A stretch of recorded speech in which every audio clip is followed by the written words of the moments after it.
So, as you can see, we're back out on track and we are looking at what should be the DirtFish demonstration again. And if you're coming late to the party, DirtFish are the premier rally school in North America, located 30 minutes outside of Seattle, Washington. And DirtFish can teach anyone to slide a rally car sideways in any weather. In fact, it's better if it's wet. I believe that Christian Lundgaard is out there at the moment. Roman Grosjean was telling us earlier about driving Peugeot and getting a chance, and grew up, like many of us, idolizing some of the great rally drivers. And growing up in France, I'm sure he knows all too well what the Peugeot's all about. So it's nice to give these guys a chance to drive some iconic cars, and also, even though they are part of a very important collection for Steve Rimmer, he's happy to let guys who know what they're doing behind the wheel of a racing car to do. And let's just tell you what we've got out there.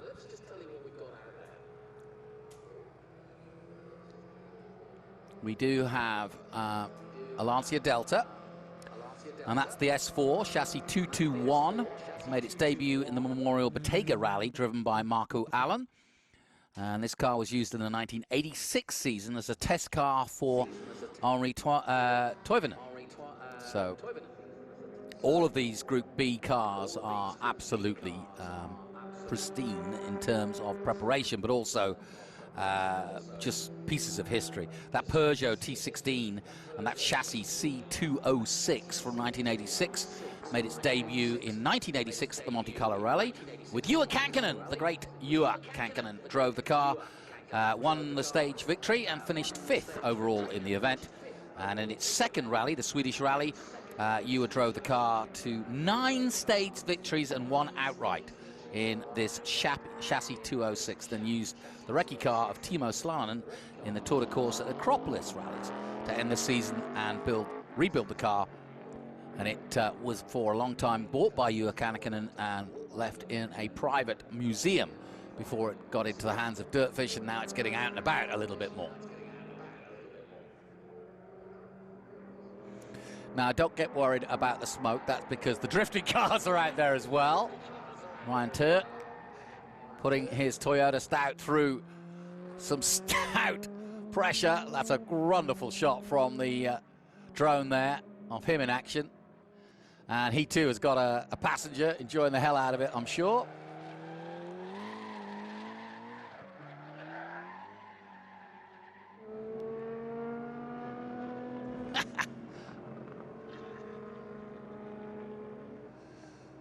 You know, I hadn't realized how perfect Sonoma is for this kind of drifting. They could do lap drifting races here at Sonoma with so many corners. And that's exactly what we're doing this weekend.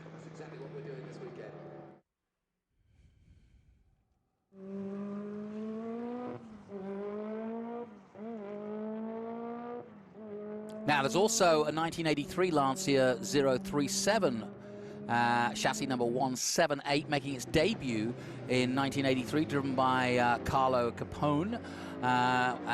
This Works 037 finished 2nd at Tagliaferro Rally, 4th at Costa Smeralda Rally, and wrapped up the season in 83 by winning the Rally Internazionale della Lana.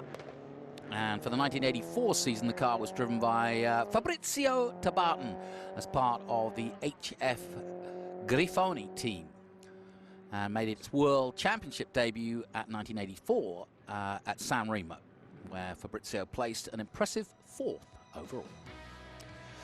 Now, we've been talking about DirtFish. Well, let's show you it, because this is the location of DirtFish in Seattle. And it's absolutely gorgeous. 300 acres of playground, quite literally.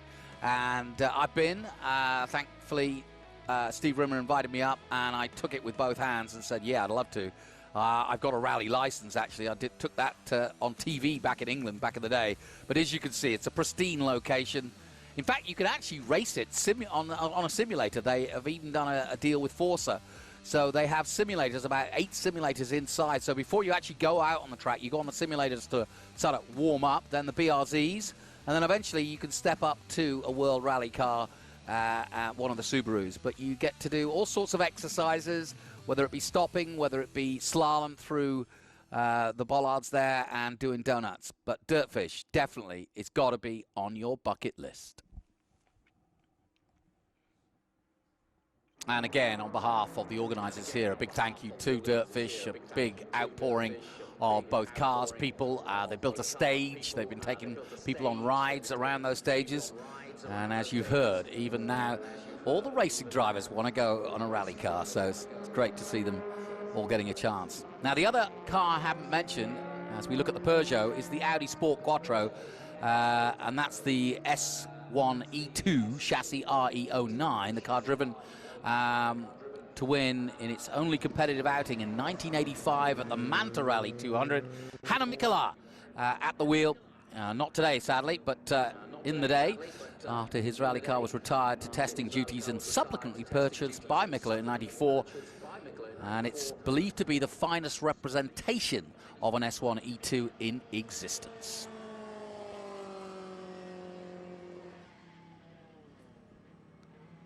So this has been a real thrill, and if you're still here at the venue and you want to get a closer look, come down at 2 pit exit opposite the media center, and you will see these cars parked up, and you can get a real close look at them. Here's the Peugeot again. And like we said, we think that Christian Lundgaard's at the wheel of this one, unless it's Roman again. We know Lundgaard's out there, but I'm just not sure which car he's in.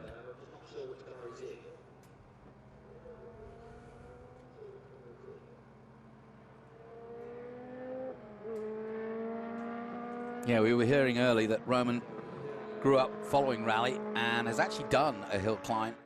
So he's proficient, that's the right word, in one of these cars. But I don't think he'd be the first to tell you that he knows what he's doing. He would want to come to DirtFish and probably spend a few days himself learning it. But a couple of IndyCar drivers, funnily enough, somebody that is close to the DirtFish rally piece, Benjamin Pedersen did DirtFish, and of course went on to win in single-seaters at the junior level and made it to IndyCar as well. And now Nolan Siegel here from California, part of the Arrow McLaren team. He's been here this weekend. Christian Lundgaard, Scott Speed, Jenson Button. We've had some really great names here this weekend, but try not to overkill the excitement. And don't forget Michelle Abate out there as well, as she is in the Lancia S4, the car that everyone feels it's trying to kill them. She's stoked. That's my girl. Go, Michelle. That is total attitude. Michelle Abate, good friend from Trans Am, and she's trying rally cars for the first time, as she's been part of the Women in Motorsport Symposium, Summit, whichever you want to prefer. So Michelle, in fact, Abate moved to the Audi, so she thought she was going to go out in that one, but she's in the Audi, and we're back to the drifter. There he is. That's a 70s Toyota, interestingly enough.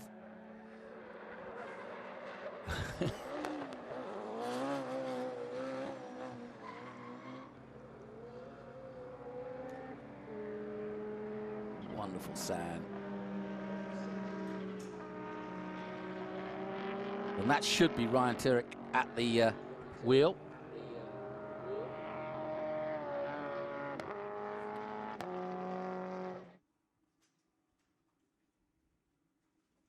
And he's been driving at Velocity. He's done a fair bit of drifting here.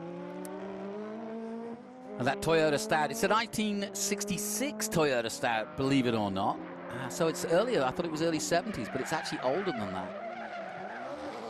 It's got a Judd 4GV V-powered engine in it. How about that? And it sounds like it.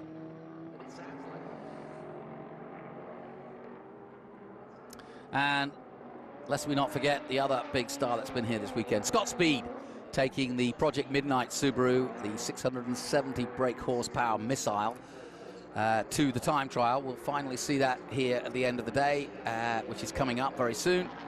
And that'll be a great way to finish off what has been a superb weekend as we celebrate the 5th running of Velocity Invitational. And our thank you to Catalyst, our sponsor, the energy drink. And thank you to all of our vendors, including the Grand Prix Originals. If you haven't bought your jacket and it's getting cold, head over there. Get yourself some golf material. Who doesn't want to wear baby blue?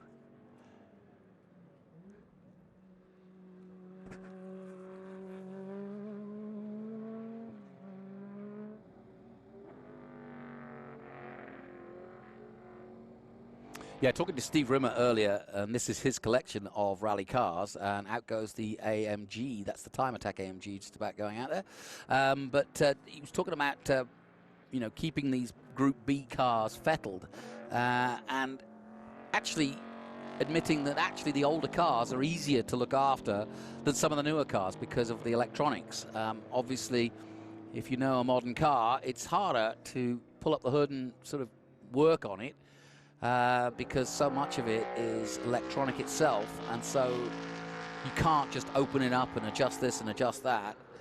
I'm thinking of modern day BMWs or Mercedes, whereas the earlier rally cars were a lot easier to work on and less sophisticated, but made them just a little bit easier currently to get them back up to speed and back up to scratch.